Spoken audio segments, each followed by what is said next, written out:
Hello guys, how are you doing? Welcome back to Filmi Tau YouTube channel once again. तो साथियों, अनामिका बावा की एक और वीडियो क्लिप सामने आई है और उसने उस वीडियो क्लिप में अपने इस पूरे प्रकरण के बारे में बताया है और सफाई भी दी है। सबसे पहले हम वो वीडियो क्लिप सुनेंगे और उसके बाद हम इसके ऊपर डिटेल से चर्चा करेंगे। राम राम जी, मैं हूँ आपकी अपनी कलाकार अनामिका बावा, जो कभी कलाकार हुआ करती। बट एक औरत की वजह से मेरी ज़िंदगी में इतना तूफान आया। प्रियंका, जो आपको सबको पता ही है कि जो मेरे पति के साथ लिविंग में रह चुकी है, अपनी मर्जी से 2-3 साल रही, और उसने मेरे ऊपर ऐसा कोई भी जुल्म नहीं है जो नहीं कराओ। मेरे को मेरे पति से बहन तक भी बुलवा दिया। उसने मेरे साथ इतना गलत करा है कि मैंने सारा कुछ सब्र करा, पर उसने मेरे पति के साथ भी बहुत गलत करा। जब लास्ट में तो मेरे पति को अकल लगी और वो मेरे घर वापस आ गया। तो 1 साल से मेरे साथ रह रहा था मेरा पति, पर ये बात उसको गवारा नहीं है, बर्दाश्त नहीं है। उसने बार बार पहले भी मेरे पति पर रेप केस लगाए, पर कानून ने सच्चाई जानने के बाद मेरे पति को कभी कोई टेंशन नहीं आने दी। और कानून का बहुत ज़्यादा सपोर्ट रहा मेरे साथ, हर तरफ से, हर जगह से। चाहे वो हिसार के केस थे, चाहे वो कैसे भी थे। इस औरत ने, प्रियंका ने, अपने धर्म के बोले भाई जस्सी, जो मुसलमान है, उसके साथ मिलके मेरी ज़िंदगी को बिताड़ करा।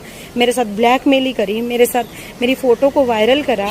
मेरे पति को पाने के लिए इसने उसके साथ मुझे गलत होने पर तक मजबूर किया, या और ब्लैकमेलियों की वजह से मेरे साथ जो भी इसने 3-4 साल तक गलत करा, इसका सबसे ज़्यादा साथ दे भी रहा है वो जस्सी, जो मुसलमान है। वो ये चाहता है कि मैं उसकी रखेल बन के रहूं, पर मेरा पति सुधर गया। मुझे मेरे पति के साथ मेरा जीवन काटना है, तो मेरे को इन लोगों के साथ नहीं रहना था। और इन सब में हर बार कानून में जो हमारे रोहतक के डीएसपी हैं गोरखपाल राणा जी, हर बार उन्होंने इसको सपोर्ट किया है। हर बार उन्होंने झूठे केस लगाए हैं, और आज मेरे पे झूठा आईटी एक्ट का मुकदमा लगा के और शेखर पे 376 रेप का मुकदमा करवा के हमें अंदर करवा रही है।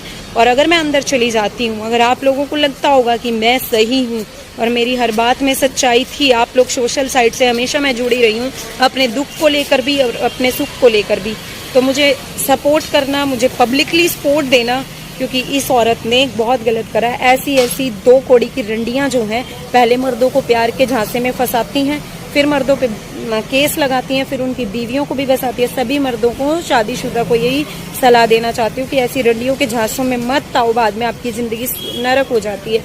मेरा भी 7 साल का बच्चा है जिसका जीवन इसने खराब कर दिया। और इसको किसने कहा था कि मेरे पति के साथ अपने 2 बच्चे छोड़ के मेरे पति के साथ रहे? खुद शादीशुदा होने के बावजूद ये मेरे पति के साथ रही। इसने मेरे ऊपर तलाक केस डलवाए, इसने मेरे ऊपर मार पिटाइयाँ करवाई, इसने मेरे ऊपर इतने जुल्म कर रखे हैं जिस जुल्मों का कोई अंत ही नहीं है। फिर भी मैंने सब्र से सब कुछ सहन करा कि भगवान एक दिन ठीक करेगा, और वही हुआ। भगवान ने सब कुछ ठीक करा और मेरा पति मेरे पास वापस आ गया। 1 साल से वो मेरे साथ रह रहा है। अब इसने फिर झूठा केस मेरे ऊपर बना के और मेरे पति को अंदर करवा दिया, और मेरे ऊपर भी झूठे केस लगाए हैं। अगर आपको लगता हो कि आपकी अनामिका में थोड़ी सी भी सच्चाई है और भगवान का साथ रहेगा, तो मैं ज़रूर इस बात का बदला भी लूँगी उससे। और आप लोगों की हमेशा दिल से सपोर्ट चाहिए मुझे।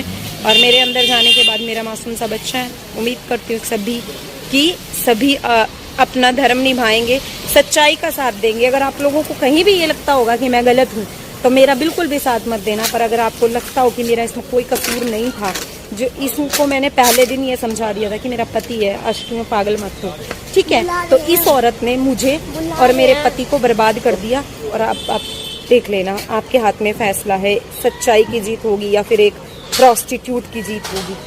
तो आपने अनामिका बावा को सुना। जेल जाने से पहले उन्होंने अपनी सफाई दी और सीधा जो निशाना है वो डीएसपी गोरखपाल राणा के ऊपर लगाया कि उन्होंने झूठा 376 और अन्य जो आईटी के एक्ट हैं उनके तहत ये मुकदमा दायर किया है, जो कि गलत तथ्यों के ऊपर आधारित है। बाकी साथियों, देखना होगा कि कोर्ट इसमें क्या संज्ञान लेता है, और अब आने वाला वक्त ही बताएगा कि ऊँट किस तरफ करवट बैठेगा। फिलहाल अनामिका बावा यानी कि एनी बी और उसके पति शेखर मुसीबतों में घिरे हुए हैं और फिलहाल वो जेल में हैं। बाकी आपकी इस पूरे मामले को लेकर क्या राय है, हमें कमेंट सेक्शन में बताएं। आपसे फिर मुलाकात होगी। Till then, take care, be safe. Please to like, subscribe, share and comment Filmi Tau YouTube channel. Have a nice day. Jai Hind.